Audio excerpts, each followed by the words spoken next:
Estoy en prisión preventiva hace 11 años. En septiembre mi papá tiene su segundo infarto. Me despedí sin saber que era para siempre y no que era hasta el otro jueves. Se condena sin pruebas. Es un negocio monstruoso el que hay. Yo creo que la finalidad es que se mueran todos adentro. Yo siempre digo, a mí me lo llevaron bien y me lo devolvieron en un cajón. Nos arruinaron la vida. Es una venganza.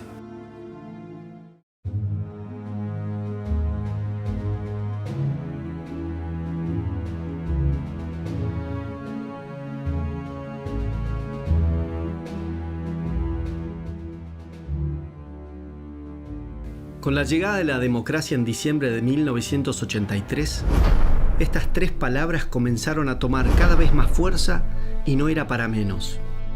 Los argentinos teníamos una gran necesidad de saber qué nos había pasado, qué había sido de miles de compatriotas y por sobre todas las cosas, que se hiciera justicia. Con el tiempo, esas palabras dejaron de representar su real significado y se fueron acomodando un relato falaz y a la medida de intereses que poco o nada tenían que ver con la preservación de la memoria, para no volver a repetir errores, con la verdad y con la búsqueda de justicia.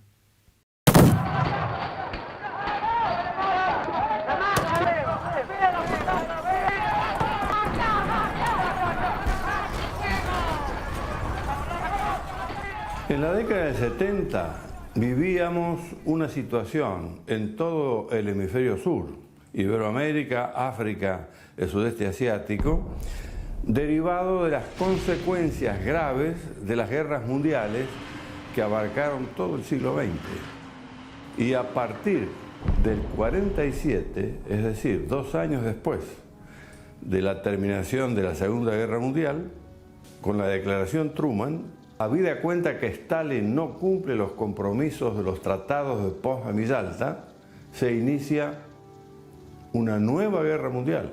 Y a esta se le llamó fría porque estaba la presencia del artefacto nuclear, de los arsenales químicos y bacteriológicos.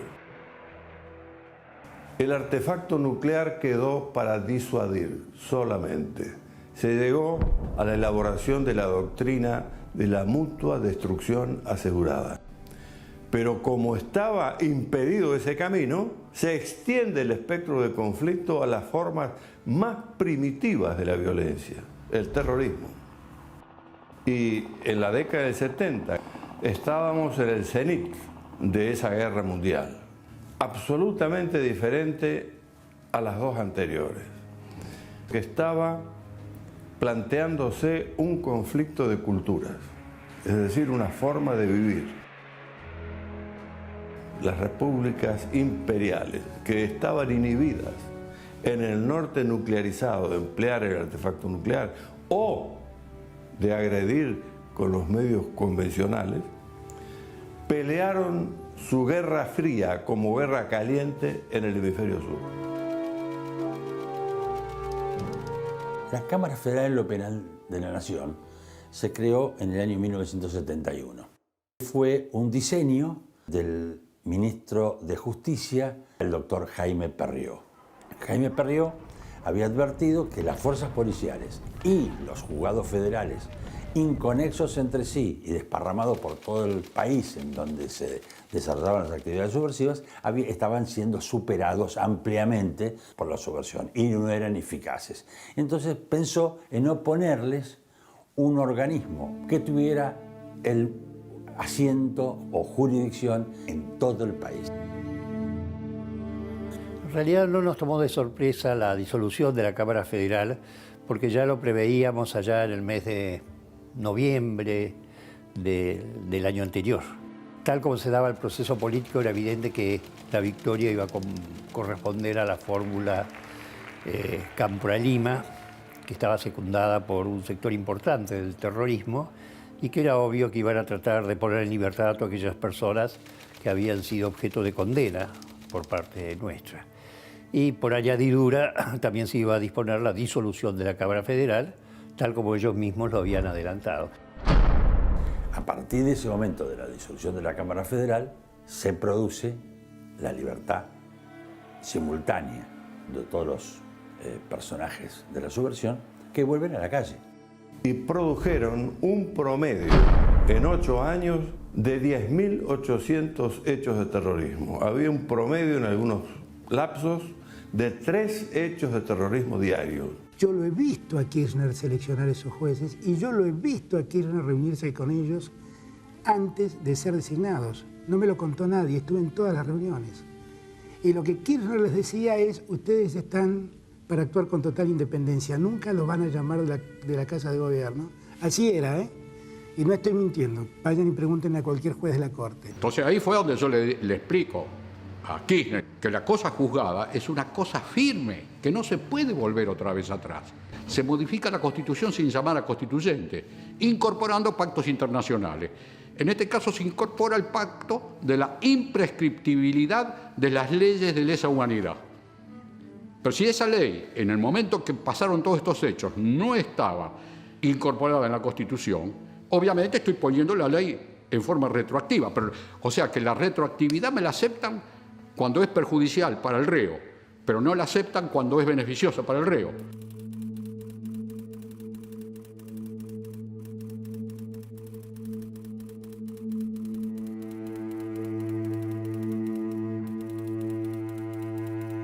A mi criterio, no era necesario hacer cambios en la Corte Suprema.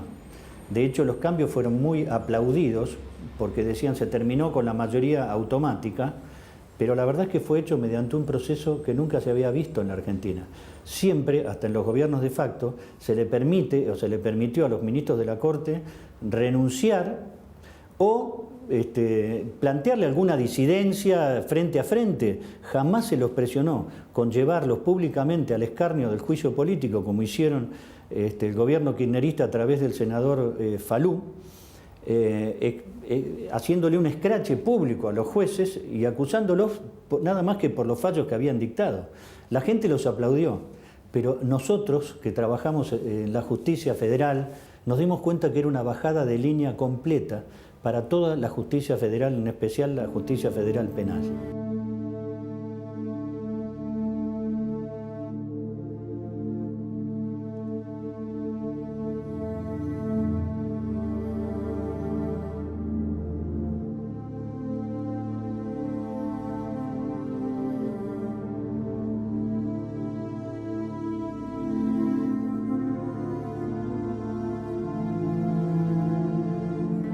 Ninguna cárcel argentina cuenta con una infraestructura seria para atender casos gerontológicos y más casos de estrés agudos o crónicos.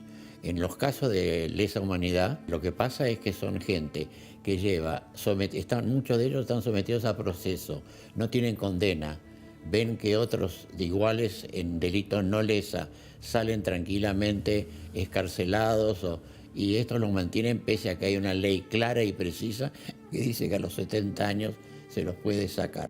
Estoy en prisión preventiva hace 11 años. Lo que dice el juez Rafecas en su auto de procesamiento es que si bien él estaba destinado en ese lugar y si no participó, tuvo que haber visto, y si no vio, tuvo que haber escuchado, y si no escuchó, algo tuvo que haber sabido. Lo detienen acá en Buenos Aires, acá a la vuelta de mi casa. Ahí se lo llevaron a tribunales en La Valle. Ahí pasó la primera noche. Papá tenía 71 años. Pasó la noche ahí en una celda sin un colchón, sin una silla, una celda mugrienta. Que una persona de 71 años no puede pasar una noche ahí.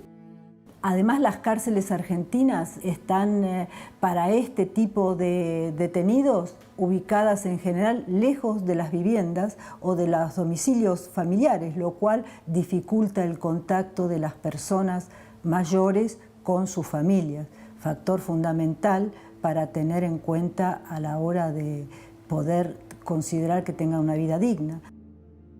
Pasa el camión a buscarlos a todos, los que tengan que hacerse atender en distintos lugares, los pasan a buscar a las 4 de la mañana, de Marcos Paz van a Ezeiza, de Ezeiza van a todos los domiciliarios, y luego llegan a las 8 de la mañana a Devoto, donde hacen traslado de camión, y vuelven otra vez a hacer toda la recorrida, o sea, los dejan a uno en un hospital, otro en otro consultorio, hasta que por último llegan a Ezeiza.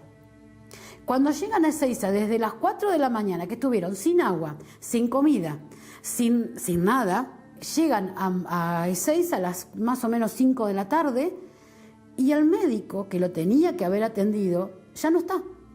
Fueron 5 veces que lo llevaron de esa manera. Hemos sufrido agresiones por parte de las organizaciones de derechos humanos, que de derechos humanos tienen muy poco porque siempre fueron agresivos, violentos. Eso nos daba la pauta de que no estábamos ante una situación normal. Es un negocio monstruoso el que hay. La militancia en las organizaciones del peronismo revolucionario, la UES, Montoneros, FAP, Sacerdotes por el Tercer Mundo y FAL, la tradición guevarista del PRT, Ejército Revolucionario del Pueblo, y las tradiciones socialistas y comunistas. Acá hay una falla de nuestra clase política en el sentido de no haber ofrecido a los jóvenes una épica que le pusiera los ojos en la frente y les quitara los ojos de la nuca. Tenemos jóvenes que hablan como viejos, jóvenes que te hablan sobre la revolución, jóvenes que te hablan sobre las conquistas sociales y ese tipo de cuestiones, mientras tenemos otros países donde los jóvenes están hablando sobre la robótica, sobre cómo mejorar el día a día efectivo de cada país y venden menos humo.